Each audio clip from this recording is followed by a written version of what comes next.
Well, one of the ways we've been coping with social isolation is to rewatch old television episodes, and the one that we've been winding down to in the evening has been watching, in my case, rewatching in Beth's The West Wing, a political drama I'm sure some of you saw when it came out the first time round.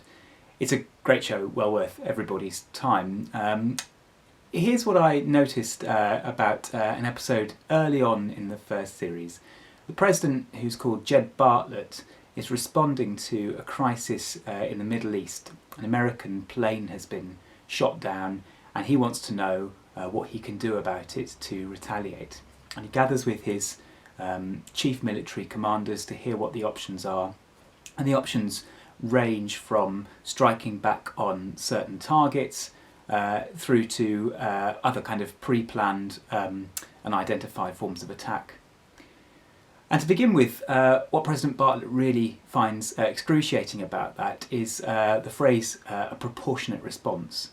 He feels that the taking of an American life should not be met proportionally, that America in fact should be engaging in a disproportionate response.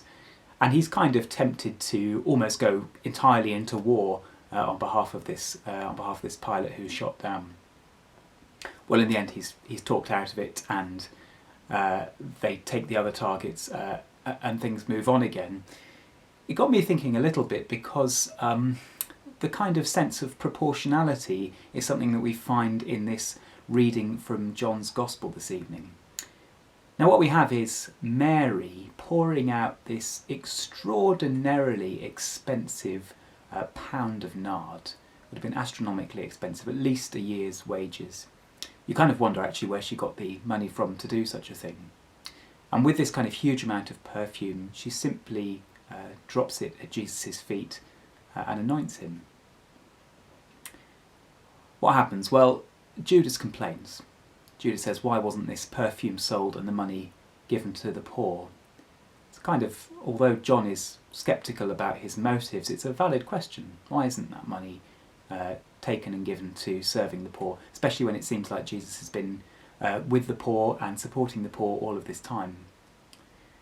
Well, Judas, it seems to me, is advocating for a kind of proportional response, if you like.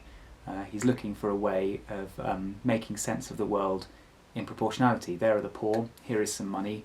Why don't we put those two things together and see what we can sort out? And in a sense, I think that's a question that haunts us this week. Why is it that we don't get Jesus for longer on earth?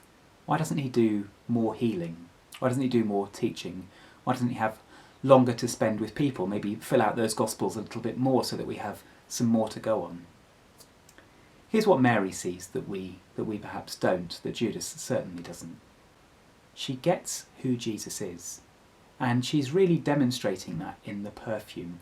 You see, the anointing of Jesus' feet in John's Gospel is a prefigurement to the washing of the disciples' feet that Jesus does a couple of chapters later. And in John's Gospel there's no Last Supper.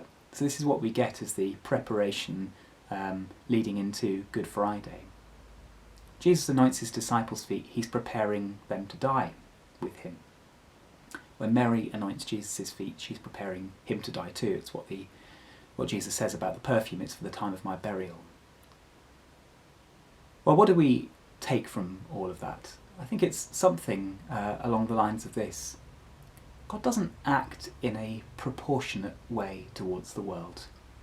One thing that God could do would be to stay in heaven and to reach down and fix this problem and that. In a sense, the same sort of thing that keeping Jesus on earth for longer would do. A little bit of healing there, a little bit of teaching there, another prophet. But in the end, the way that God is with us is that he sends Jesus into the middle of us.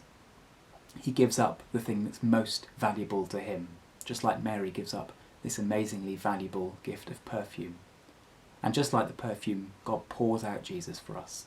And it looks, for all the world, and certainly from one perspective, like it's going to be wasted. It's not wasted.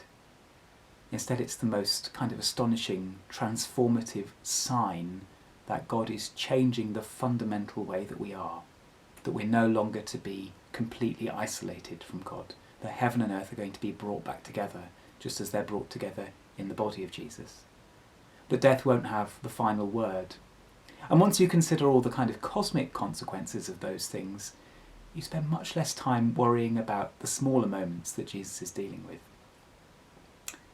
So I guess what I'm saying really is that this week we see that God in Jesus responds to the human predicament, not in a proportional way, in a completely disproportionate way, in an extravagant way, in an over-the-top way. God is really all in Jesus, and God is all in for us.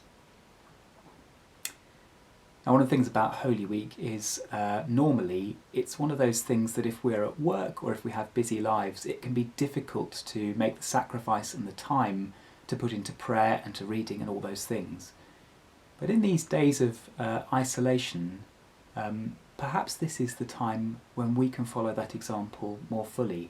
Perhaps this is the time we can really go all in, to be disproportionately generous with our time, to be disproportionately generous in our praying, to be disproportionately faithful to God.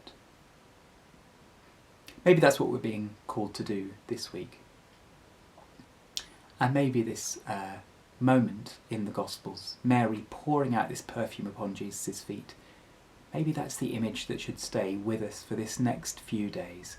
It is that God is pouring himself out in Jesus for us, because God's love for us is extravagant and disproportionate and over the top and all in.